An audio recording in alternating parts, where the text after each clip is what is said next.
You place the Crooksite Dowel on the Alchemitor's small pedestal. But wait, something is happening.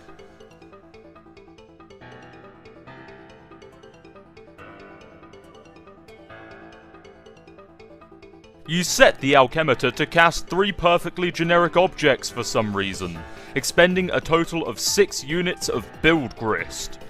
These things look completely useless, what a waste.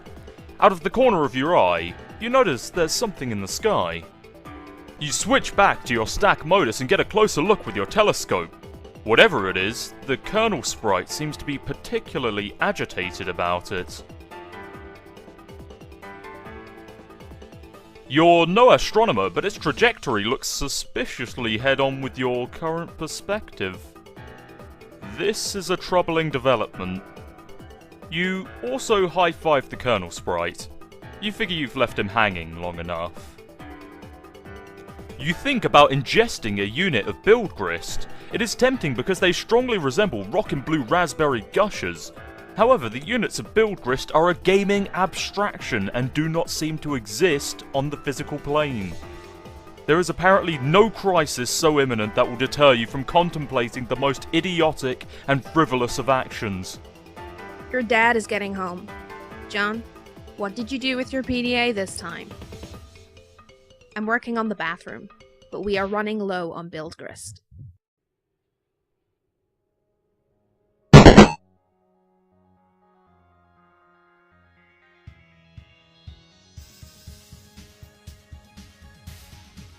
Upon returning to your room, you find that 2 chums have been trying to message you. I'm working on the bathroom, but we are running low on build grist. Oh man, who cares about the bathroom? Now there's a meteor heading for my house. I see. Do you suppose it has anything to do with the game? I don't know, maybe. What do I do? I think it's very likely. The walkthroughs vaguely suggest an impending threat before they end. The already poorly constructed sentences become even more curt and ambiguous, as if written hastily and with a sense of alarm. Actually, their dedication to updating the walkthrough under such circumstances is admirable. Wow, fascinating. If the meteor is a game construct, I think the only thing to do is to proceed, and try and solve the dilemma on the game's terms. Try using the lathe. It says you can use the card on it, but isn't more specific than that. Okay, I'll do that. Really, it is a labor to read this drivel. If I read any more, my brain will need to be spoon-fed from a jar, while it blows spit bubbles in a high chair. I think I will write my own walkthrough. That is, after we make sure you don't die. I heard you got the box. I hope you appreciate my heroic fatherly perseverance in getting it to you, in my rough and tumble, dirty, wife-beaterly sort of way. Also, I hope you appreciate how many no-talent douches had their mitts on that bunny before you. It's like a grubby baton in some huge douchebag marathon. Hey, where are you? Oh man, the bunny was awesome, but I don't have time to talk. I'm playing Spurb, and it's kind of a nightmare. TT is breaking everything in my house. Dude, I told you to steer clear of that game. And for that matter, you should probably wash your hands of flighty broads and their snarky horseshit altogether. And now there's a meteor coming, and I'm not even joking about that. It's like a big asteroid or comet or something in the sky heading right for my house! Oh man, how big is it? I don't know. Big, I guess. I gotta go. We'll talk later if I'm still alive and the Earth isn't blown up. Like the size of Texas, or just Rhode Island? They're always throwing around these geographical comparisons to give us a sense of scale like it really means anything to us. But it's like, it doesn't matter. It's always just like, wow, that's pretty fucking big. Like, Mr. President, there's a meteor coming, sir. Oh yeah? How big is it? It's the size of Texas, sir. Oh shit! Or, how big is it? It's the size of New York City, sir. Oh shit! Sir, I'm afraid the comet is the size of your mom's dick. Oh, snap! Sir, are you familiar with Jupiter? You mean like the planet? Yeah? Well, it's that big, sir. That sounds pretty big. I have a question. Is it Jupiter? Yes, sir. The Earth is literally under siege by planet fucking Jupiter. Oh, shit! Anyway, later. You slip a pre-punched card into a slot on the totem lathe.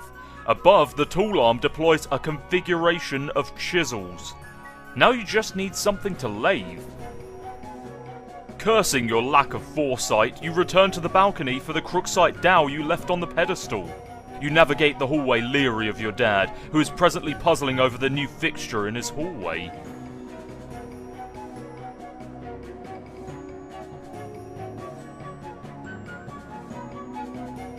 The perfect crime.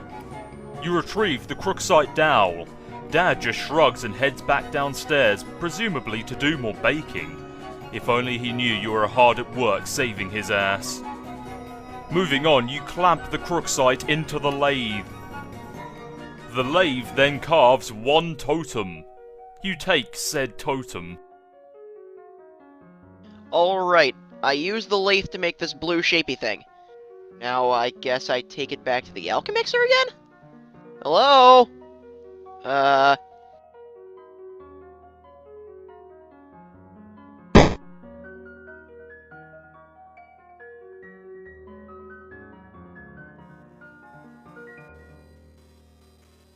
young lady stands in her bedroom.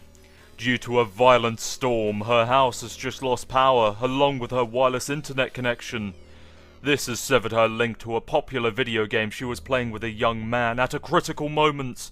That young man is relying on this young lady to re-establish a connection somehow. This young lady named... It's on the tip of your tongue. What was the name of this young lady again? Flighty Broad! No, that wasn't it. Rose Lalonde. Ah, yes, that'll do. Your name is Rose. As was previously mentioned, you are without electricity, although your laptop computer still functions on battery power. You have a variety of interests. You have a passion for rather obscure literature. You enjoy creative writings and are somewhat secretive about it. You have a fondness for the bestially strange and fictitious, and sometimes dabble in psychoanalysis. You also like to knit. Your room is a bit of a mess, and on occasion, if just the right one strikes your fancy, you like to play video games with your friends. What will you do? Retrieve the arms from the purple box. The purple package's contents are private. No one is allowed to look inside.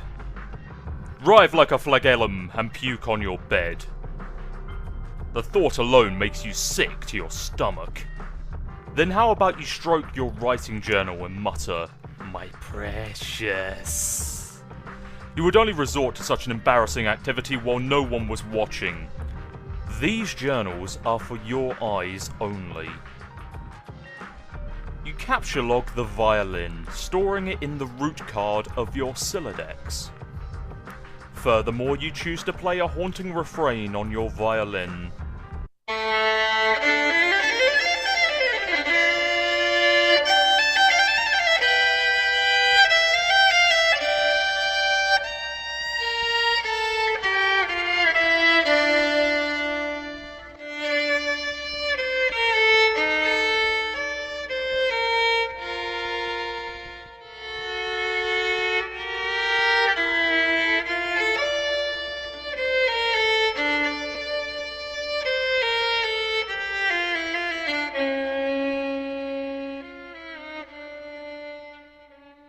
You waste approximately 40 seconds playing the violin while your friend is in peril.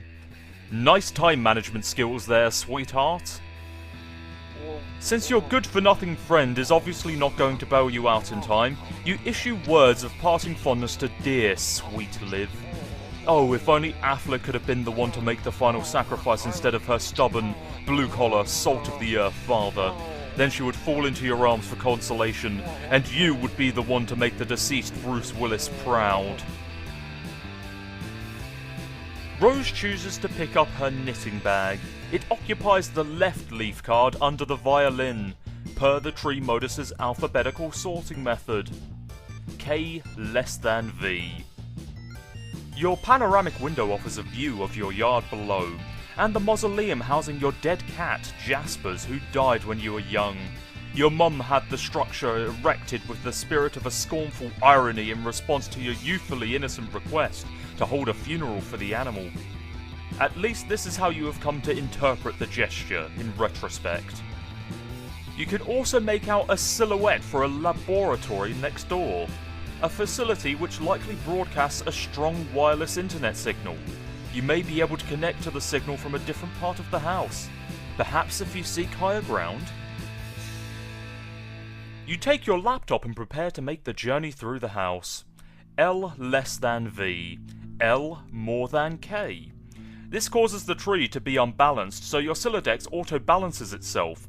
Now the laptop occupies the root card, while the other two items comprise the leaves.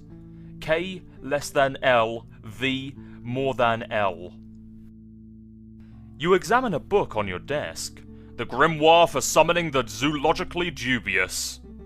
This book is absolutely indispensable for enthusiasts of your ilk, of which there are very few. You take the Grimoire. G less than L, G less than K. You leave your bedroom. Hanging just next to your door in the hallway is a painting of an exquisite wizard. Your mother collects these awful things ironically. She must know how much you detest them, and there is no doubt in your mind she stores these dreadful things in the house to bother you. Down the hall to the right is the way to the observatory. Perhaps you will be able to connect from up there. Your mother's room is also in that direction. You will have to watch your step. You tiptoe to the observatory. You also approach a juncture in the hallway. Beyond that juncture is the observatory.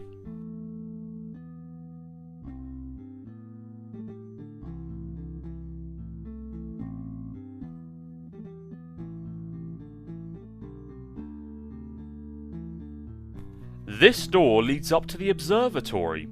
You haven't ventured up there in quite some time. The door opens to an exterior walkway, leading to the observatory entrance. You've seen less inclement weather before. Oh, the things you'll do to help out a friend. You first put your laptop down on the floor to get it situated, but removing it from the root card causes all the branches and leaves to be severed. Your items are dumped unceremoniously on the floor. You're in a hurry, sure, but that doesn't mean you can't take a moment to peek through the huge telescope. You find a gap in the clouds. It seems a flurry of smaller meteoroids is streaking steadily overhead. You're not sure what this means, but it is somewhat disconcerting. You stack the laptop on the Grimoire to increase the maximum elevation. You'll need every advantage you can get. There are several signals being broadcasted from the laboratory, each one of relatively decent strength. One of them is mysteriously and quite conveniently unsecured, requiring no password. You select the signal and reconnect to the game with John. I'm back. Hurry up and open my door!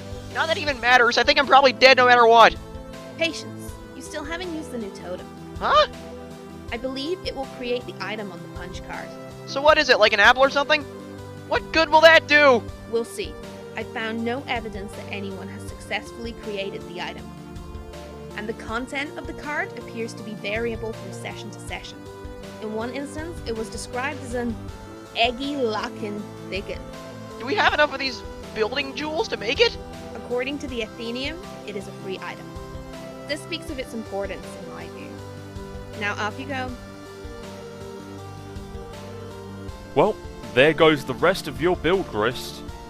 Also, you probably should have just done this in the first place.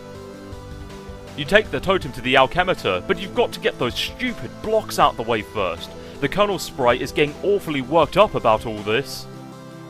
You store the perfectly generic objects in your Fernalia registry, potentially to be deployed at a later time.